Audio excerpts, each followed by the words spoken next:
தலைவர் பதவிக்கு நிக்கலான்னு இருக்கேன்.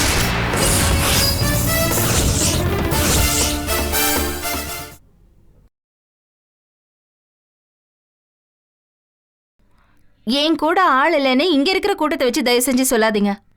நான் எலெக்ஷன்ல நின்னா என் கூட எத்தனை பேர் வருவாங்கன்னு எனக்கு நல்லா தெரியும்.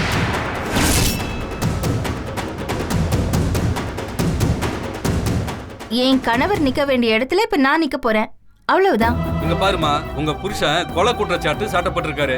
நீங்க அவருக்கு ரத்த பந்தம் இல்ல, அதனால நீங்க நிக்க முடியாது. தீர்மானமா போட்டு இதை நாங்க நிறைவேற்றிருக்கோம். இதுக்கு சம்பந்தப்பட்ட யாரும் எலெக்ஷன்ல நிக்க முடியாது, நிக்கவும் கூடாது. இங்க பாருங்க, இந்த ஃபைலை நீங்களே படிச்சு பாருங்க.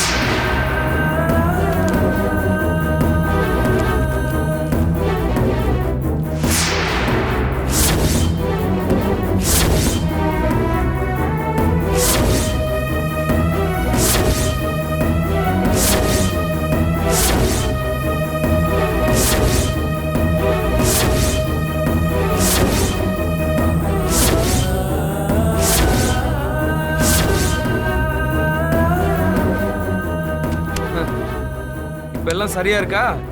இப்போ ஒரு பதவியில் உட்காரலாம்ல? இப்போ நீங்க வந்ததும் ஒரு விதத்தில் நல்லா தான் போச்சு. எங்க அப்பா தலைவர் பதவி ஏற்கிறத முன்னாள் தலைவரோட மனைவி பாக்குறது எங்களுக்கும் சந்தோஷம் தானே? அப்பா நீங்க உட்காருங்கப்பா. ஒரு நிமிஷம்.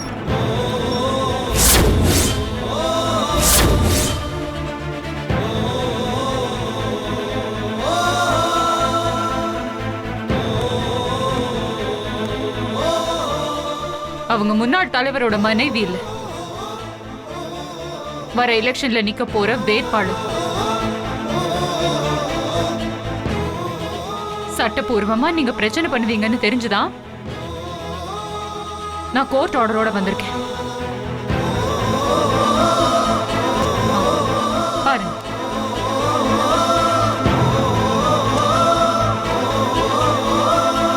மனைவி ரத்த பந்தமே கிடையாது, குழந்தை ரத்த பந்தம். அண்ணன், தம்பி, அக்கா, தங்கச்சிங்க இவங்கெல்லாம் ரத்த பந்தம். ஆனா மனைவி கணவனுக்கு முக்கியமான உறவுனாலும் அவங்க ரத்த பந்தம் கிடையாது. உங்களுக்கு இதுல ஏதாவது எதிர்ப்பு இருந்தா கோர்ட்ல வச்சு பாத்துக்கோங்க. ஆனா அதுக்காக இந்த எலெக்ஷன்ல மீனாட்சி நிக்க கூடாதுன்னு யாரும் சொல்ல முடியாது. அதுக்குதான் கோர்ட் ஆர்டரோட வந்திருக்கேன். படிச்சு பாத்தீங்கல்ல? படிச்சு பார்த்தோம். ஹலோ, எங்க வந்து என்ன பேசுறீங்க? முதல்ல வெளில போங்க. ஏய், இந்த கத்திர வேலை எல்லாம் என்கிட்ட வேணாம். தூக்கி எல்லாரையும் உள்ள வச்சிருவேன், தெரியும்ல? என்னால அதை செய்ய முடியும். இதுக்கெல்லாம் நீதான் காரணம். நான் காரணம் இல்லைங்க, நியாயம் காரணம். என்ன நியாயம்? மீனாட்சி பக்கம் நியாயம் இருக்கு, அதை நிலைநாட்ட நான் வந்திருக்கேன். போதுமா? இப்போ எல்லாருக்கும் சொல்றேன், மீனாட்சி இந்த சங்க எலெக்ஷன்ல நிக்க உங்களுக்கு எல்லா உரிமையும் இருக்கு.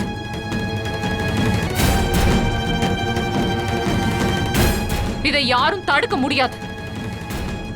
அதையும் மீறி இவரை நீங்க சங்க தலைவரா தேர்ந்தெடுக்கணும்னு நினைச்சீங்கன்னா நீங்க தாராளமா அதை செய்யலாம். ஆனா அது செல்லாது. தைரியம் இருந்தா நீங்க கோர்ட்ல வந்து பாத்துக்கோங்க. பெரிய கோர்ட்டு, நீ அந்த அளவுக்கு வந்துட்டீல. பாத்துருவோம், நீயா நானு அவளா நானு பாத்துட்டு போறேன். பாத்துருவோம், அதையும் பாத்துருவோம். நீங்க ரெடியா இருக்கீங்கல்ல? ரெடிதான். போ வாங்க மீனாட்சி, கோர்ட்ல இதையும் வச்சு பாத்துக்கலாம். எழுங்கம்மா, இப்படி வாங்க. இவங்க எல்லாம் பேசும்போது நான் அமைதியா தான் இருந்தேன். ஆனா இப்ப சொல்றேன், நான் உங்க பக்கம் நிக்கிறேன். 7 உறுப்பினர்ல நானும் ஒரு செயற்குழு உறுப்பினர். 6 பேரு கையெழுத்து போட்டு நான் கையெழுத்து போடலனா கூட அந்த தீர்மானம் செல்லாது. என்ன செல்லாது? விளக்கண்ண பேசுறான். வேணா அமைதிட்டு பேசாம வந்துட்டு விளக்கண்ண. இப்போ ஆள் வந்து ஆடி காமிக்கிறியா? போயா ஆடுறான் பாரு. ஆமாங்க, நியாயத்துக்காக நான் இதை செய்யுங்க. நீங்க இந்த சங்கத்துக்கு தலைவராக முடியாது.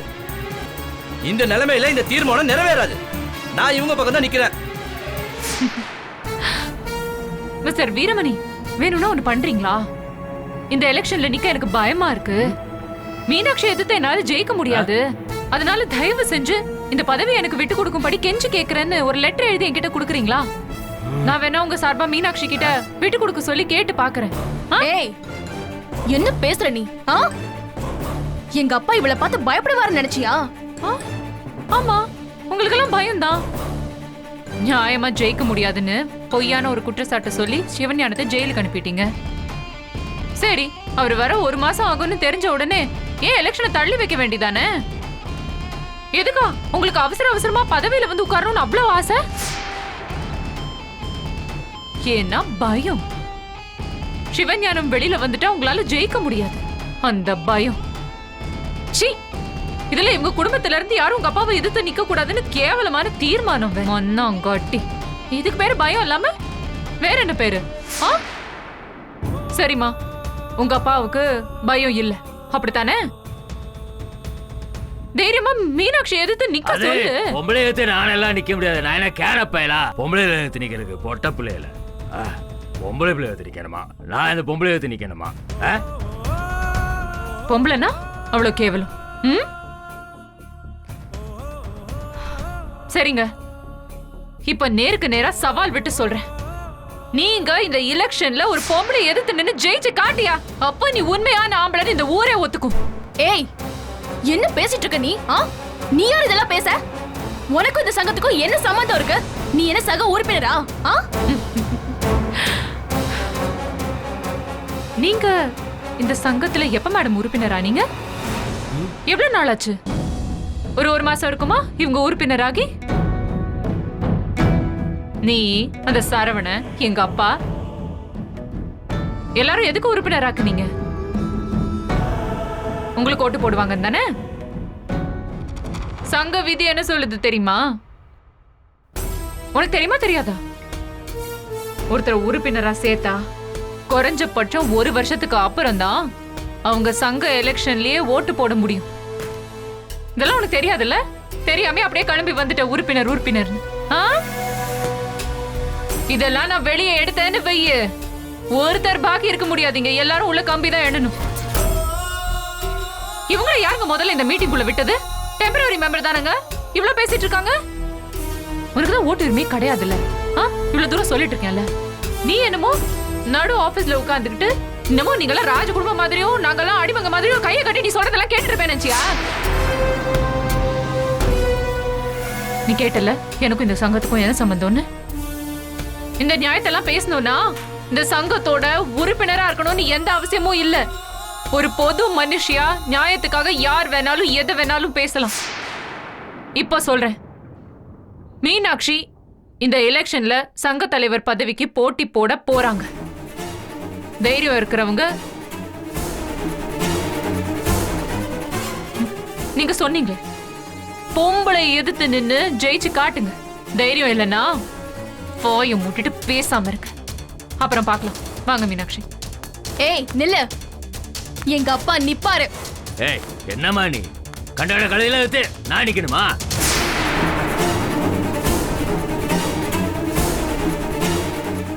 நிக்கணும்பா. என்ன நீ நின்னு நீங்க ஜெயிக்கணும். இவ்ளோ பேசுறாங்கல்ல, நீங்க யாருன்னு உங்களுக்கு காட்டுப்பா. ஜெயிச்சு புரிய வைங்க. ஐயோ, என்னம்மா நீதான் அண்ணன் புதுசா வரணும்னா? ஆமா, அன்னைக்கு சொன்னேன், இன்னைக்கு சொல்றேன். நீங்க எலெக்ஷன்ல நின்னு ஜெயிச்சு காட்டணும். நீங்க யாருன்னு இவங்களுக்கு எல்லாம் ப்ரூவ் பண்ணணும்ப்பா. இவங்க எல்லாம் எப்படி ஜெயிக்கிறாங்கங்கறத நானும் பாக்குறேன். வெரி குட், இதத்தான் நான் எதிர்பார்த்தேன். பார்க்கலாம் மீனாட்சி எப்படி ஜெயிக்க போறாங்கன்னு எல்லாரும் பார்க்க தான் போறீங்க. பார்க்கலாம். இப்ப என் புருஷன் ஜெயில பாத்துட்டாரு, நாளைக்கு நானும் ஜெயில பார்க்க வேண்டியிருந்தாலும் அதை பத்தி நான் கவலைப்படலங்க. நான் இந்த எலெக்ஷன்ல நிக்க தான் போறேன். சுயபுத்தியோட நின்று இருந்தேன்னா யார் என்னத்தை கேட்க போறா?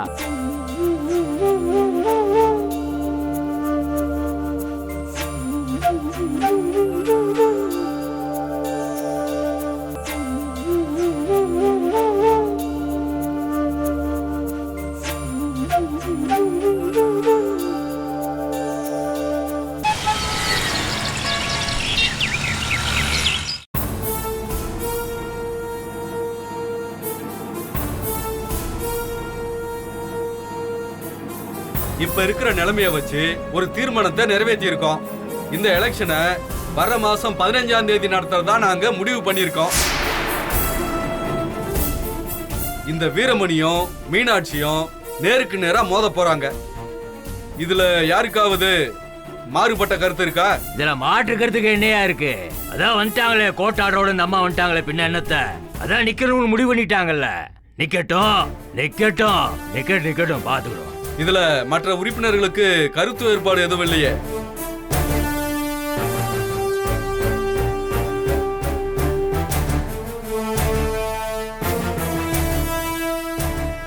அப்ப வர மாசம் 15ஆம் தேதி நம்ம சங்க கட்டடத்திலேயே எலெக்ஷன் நடைபெறும்.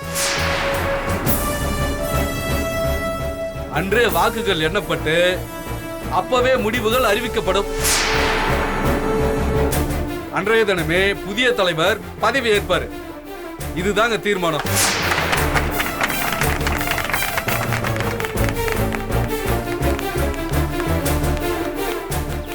நிலுமா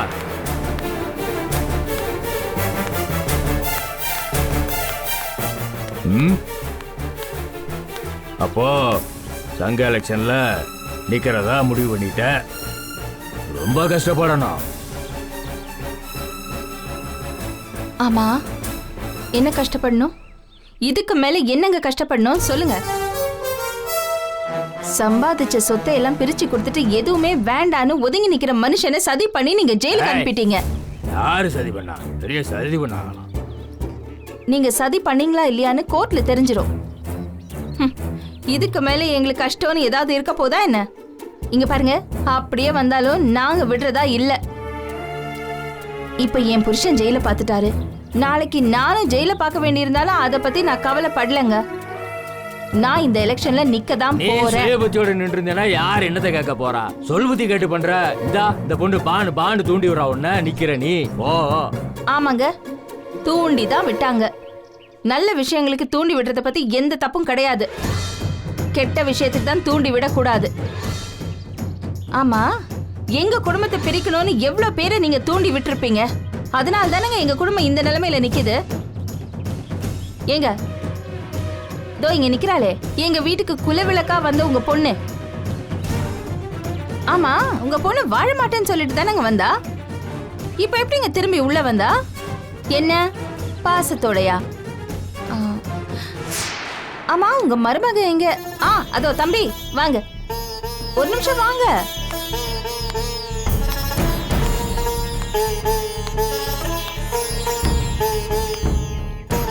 முன்னாடி வாங்க. உங்க மனசாட்சியை தொட்டு சொல்லுங்க.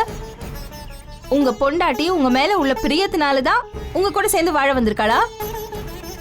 அதுக்குதான் கைராசி குடும்பத்துக்குள்ள வந்திருக்காளா? என்ன பேசவே மாட்டேங்கிறீங்க? எங்க குடும்பத்தை நிர்மூலமாக்கணும், அதுக்கு தானே? என் புருஷனும் அவரோட தம்பிங்களும் எந்த காலத்திலயும் ஒன்னா சேர்ந்து வாழ்ந்துட கூடாது, அதுக்கு தானே இதெல்லாம் நடக்குது. இதெல்லாம் ஏற்கனவே எனக்கு தெரியும். இங்க பாருங்க, இதுக்கு மேல கஷ்டப்படுறதுக்கு எதுவுமே கிடையாதுங்க. இப்ப சொல்றேங்க, இந்த தடவைன்னு இல்ல, இந்த ஜென்மத்துல உங்களால தலைவர் பதவியில இருக்க முடியாது. அத நீ தீர்மானிக்க முடியாது, எலெக்ஷன் தீர்மானிக்கும். எலெக்ஷன் அன்னைக்கு நடக்க போறதுதான் இவங்க சொல்றாங்க. இதுல புதுசா தீர்மானிக்க எதுவும் இல்ல.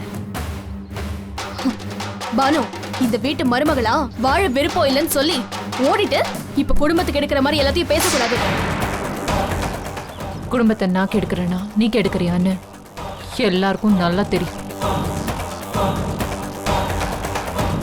நியாயமா எலெக்ஷன்ல நின்று ஜெயிக்க பாருங்க. அப்படி இல்லைன்னா வாபஸ் வாங்கிட்டு நடைய கட்டுங்க. வாங்க மீனாட்சி.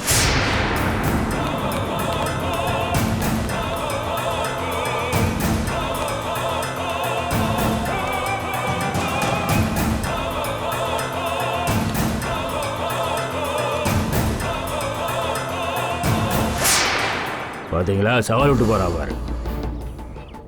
என்ன பண்ணி கிளிக்க போறீங்க? பண்ணுங்க, ஏதாவது முடிவு பண்ணி தொலைங்க. இல்லாட்டினா எனக்கு முடிவு கட்டிடுவாங்க. இங்க பாருங்க, உங்களுக்காக சொத்து பணம் எல்லாத்தையும் நான் விட்டு கொடுக்க தயாரா இருக்கேங்க. ஆனா எந்த காரணத்தை கொண்டும் உங்க மரியாதையை என்னால விட்டு கொடுக்க முடியாது.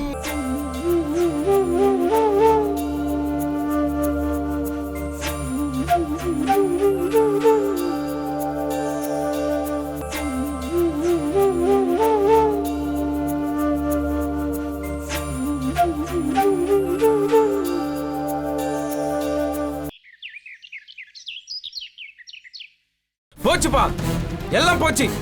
மீனாட்சி வேற எலெக்ஷன்ல நிக்கிறா. ஏற்கனவே அந்த சிவஞானத்து மேல பரிதாபம் வேற இருக்கு.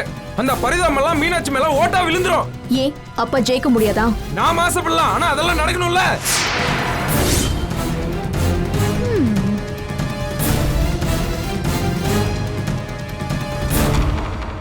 டேய் வீரசேனா, உன் பொண்டாட்டி சிரிக்கிறாடா. ஏய், என்னடி எங்களெல்லாம் பார்த்தா உனக்கு நக்கலா இருக்கா? உங்க அக்கா எலெக்ஷன்ல என்ன ஜெயிச்சிருவாளா? இல்ல நாங்க தான் ஜெயிக்க விட்டுமா? நடக்கிறது நடந்தேதான் தீரும். அநியாயமா சிவஞான மாமா மேல பழி போட்டீங்கல்ல. ஜெயிலுக்கு அமிச்ச பாவத்துக்கு மீனாட்சி அக்கா ஜெயிக்கிறது தான் பிராய்ச்சித்தம். ஏய், யார் பழி போடுறது? யார் பழி போடுறது? எங்க அண்ணன் சடகோபனை கொண்ட பாவத்துக்கு தான் அந்த ஆள் ஜெயில இருக்காரு. அவர் ஒன்னும் அந்த மாதிரி மனுஷன் கிடையாது. ஏய், உனக்கு எப்படி தெரியும்? உனக்கு எப்படி தெரியும்? நீ என்ன அந்த ஆள் கூட குடும்பம் நடத்திருக்கியா? ஏய் வைஜெயந்தி,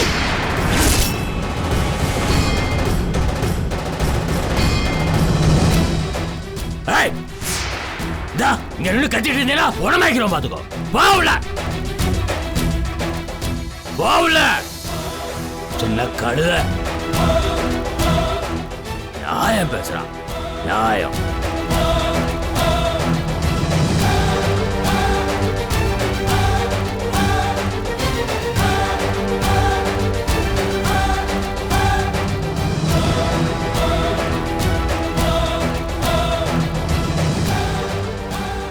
இங்க பாரு வீரசேனா, அந்த மீனாட்சிக்கு ஒரு ஓட்டு கூட விடக்கூடாது. ஆதரவாளர்கள் எல்லாரையுமே நான் சந்திக்கிறேன். இங்க பாரு, ஒவ்வொருத்தரையா பார்க்கணும். கண்டிப்பா சொல்றேன், அதுக்கு பணம் எவ்வளவு செலவானாலும் சரி, அந்த மீனாட்சிக்கு ஒரு ஓட்டு கூட போகாம நான் அப்பாவை ஜெயிக்க வைக்கணும்.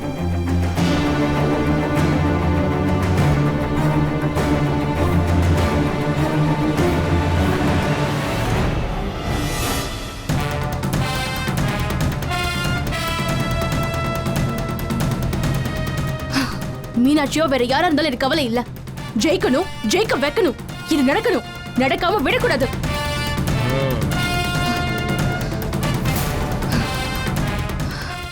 இந்த மாதிரி நம்ம செஞ்சோன்னு வெச்சுக்கோ, அப்பதாண்டா அப்பா கண்டிப்பா ஜெயிப்பாரு. சரியா சொன்ன, நல்ல புத்திசாலித்தனமான யோசனை. எவ்வளவு எவ்வளவு சொத்து வேணா அழிஞ்சு போகட்டும், என்ன என்ன இலை வேணா நடந்து போகட்டும், எல்லாம் நடக்கணும். ஒரு வழி பண்ணாம விடக்கூடாது. முட்டா பயல்களா, வைஜெயந்தி என்ன சொல்றாளோ, அவ என்ன சொல்றாளோ அதை கேளுங்க வைங்க, அது போதும். ஆமா, அவ்வளவு ஃபாலோ பண்ணுங்க. நடக்கட்டும். சரிப்பா. அப்போ மீனாட்சி சின்ன கழுத.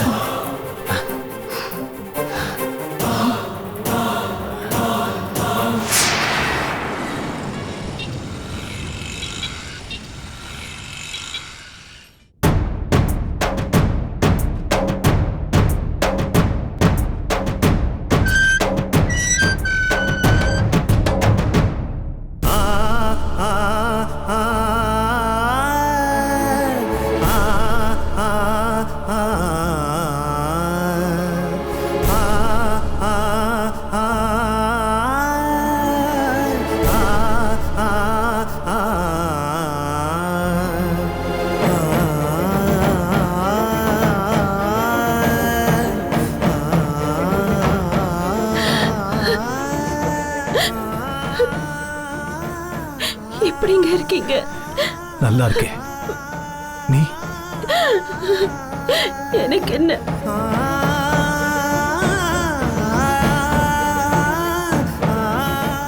வீட்ல கவலைப்படாத மீனாட்சி, நான் சீக்கிரம் வந்துடுவேன். என்னங்க, உங்களை கேட்காம நான் ஒரு காரியம் பண்ணிட்டேன். என்னது அது?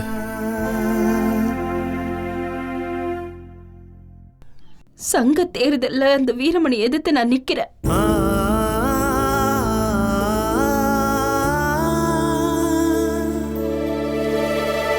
அதுவும் உங்க சார்பா. இங்க பாருங்க, உங்களுக்காக சொத்து பணம் எல்லாத்தையும் நான் விட்டு கொடுக்க தயாரா இருக்கேங்க. ஆனா எந்த காரணத்தை கொண்டும் உங்க மரியாதையை என்னால விட்டு கொடுக்க முடியாது.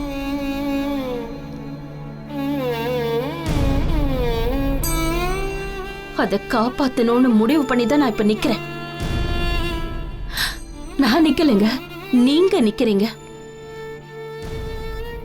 இந்த சங்கத்தை பொறுத்த வரைக்கும் சிவஞானம் மட்டும்தான் தலைவர் எப்பவுமே. எங்க நான் எதுவும் தப்பா பண்ணிடல? என்னம்மா இப்படி ஒரு மனைவிக்கு நான் எதுவுமே பண்ணலையே.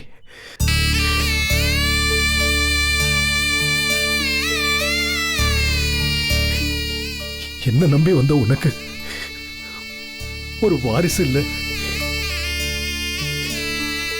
இப்ப சொத்து கூட இல்லை.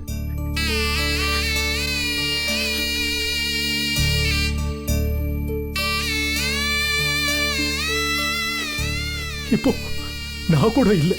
ஏங்க ஏன் இந்த மாதிரி பேசுறீங்க?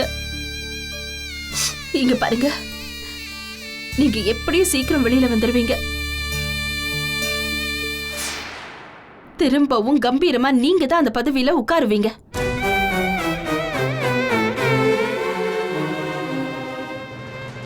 சந்தோஷமா, என்னோட பூர்ண ஆசீர்வாதம் உனக்கு இருக்கு.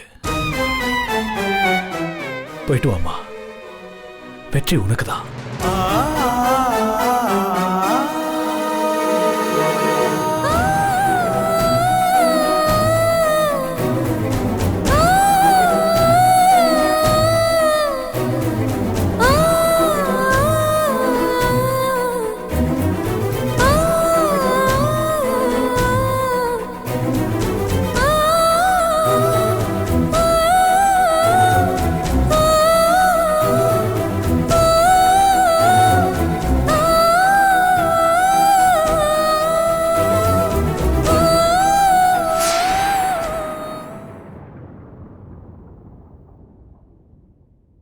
இந்த மாதிரி குணம் படைச்சதுனாலதான் உங்க வயித்துல இன்னமும் ஒரு குழந்தை கூட உண்டாகல.